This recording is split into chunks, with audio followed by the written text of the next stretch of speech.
આ ભક્તનગર પોલીસ સ્ટેશનના પીએસઆઈ જે ગોહિલ અને ડિસ્ટાફના ગઢવી અને એક બીજા વ્યક્તિ 3 વ્યક્તિએ મને ઢોર મારેલ. બનાવ એવો હતો કે રાતે 9 વાગ્યે મારા ઘરે 5 થી 6 વ્યક્તિઓનું જમણવાર હતું અને જમણવારનો પ્રોગ્રામ રાખેલો અને મારા ઘરે રાતે 9 વાગ્યે ગઢવી અને આ 2 વ્યક્તિ આવેલ અને ક્યાં દારૂ છુપાયેલો છે એવું ખોટી વાતું અને તું દારૂનો ધંધો કરીશ એમ કરી આખા ઘરમાં શોધખોળ કરી અને મારું ઘરનું વિખંડ શિખંડ કરી નાખેલ અને મારા કબાટમાં 76,000 રૂપિયા હતા ગઢવી લઈ ગયેલ અને મારે એને સાથે તું મેં થઈ ગઈ. મેં કીધું વોરંટ કે કોઈ તમારી ફરિયાદ હોય તો બતાવો, તમે કોઈના ઘરમાં રાતે 9 વાગે આવી રીતના ના આવી શકો.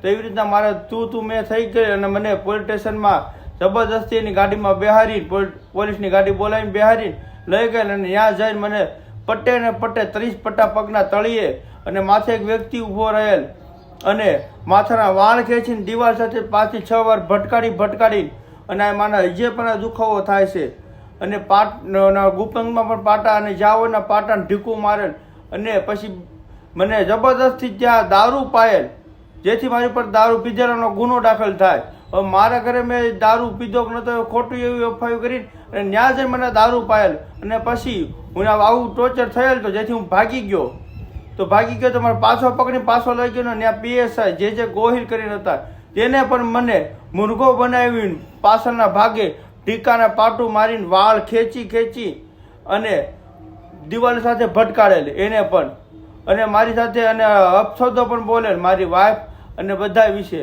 કે તારી વાઈફ આવા છે તે આવે છે ને એને એક રાત મારી પાસે મોકલ એવું અપને કે તું વકીલ હોય તો શું થઈ ગયું. વકીલ સાહેબ આવો સોશિયલ મીડિયામાં વિડીયો ઉતારવાનો તને બહુ શોખ છે એટલે આવો સોશિયલ મીડિયામાં જેમ પોલીસ વિરુદ્ધ વિડીયો ઉતારું છું ને એનો ખાર રાખીને મને ઢોર મારેલ અને મને કીધું તારા જેટલા વકીલો હોય એને કહી દીજે વકીલનું ભૂંગળું વાળી અને પાછળ ભરાઈ જાય જેવા અપશબ્દો બોલ અને ગાળું પણ મા હમાની દયેલ અને મને બીજા દિવસે 24 કલાકની માથે 25 કલાક રાખેલ અને પછી બીજા દિવસે મને જામીન ઉપર છોડે. મારો જામીન ત્યારે હાજર હતો છતાં મને ના છોડ્યો અને 25 કલાક બાદ મને છોડી મેકેલ.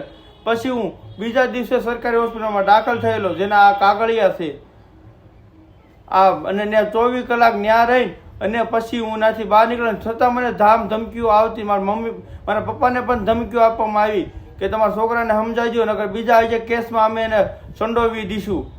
એટલે હવે એક દારૂના કેસમાં વકીલ હોવા છતાં મને ઢોર મારેલ છે. મેં એની ફરિયાદ પણ કરેલી પણ ફરિયાદનું કોઈ પણ કાંઈ હોસ્પિટલમાં મારું નિવેદન લીધું છતાં 2 વખત એને નિવેદન મારા કાગળી અને નિવેદનમાં ખોટી એને નિવેદન લખીને મને કે સાઇન કરો આમાં. મારે જેવું નિવેદન દેવું તેવું નિવેદન ન દીધા. મારી પાસે સીસીટીવી કેમેરાનું રેકોર્ડિંગ છે. મારા ઘરે અમે કેટલા 6 વ્યક્તિ હતા અને કેસ કેમ બીજા કોઈ ઉપર ના થયેલા, કેમ એની પાસે પૈસા લીધા હતા જે ગોહિલે ડિસ્ટાફના અને ગઢવીએ કોઈ પૈસા લીધા કે કેમ એની ઉપર એકે ઉપર કેસ ના હતા. મારે એની પાસે ફૂલ રેકોર્ડિંગ છે મારા ઘરનું સીસીટીવી કેમેરાનું કેટલા વ્યક્તિ આવ્યા હતા અને સિવિલ ડ્રેસમાં આવેલા.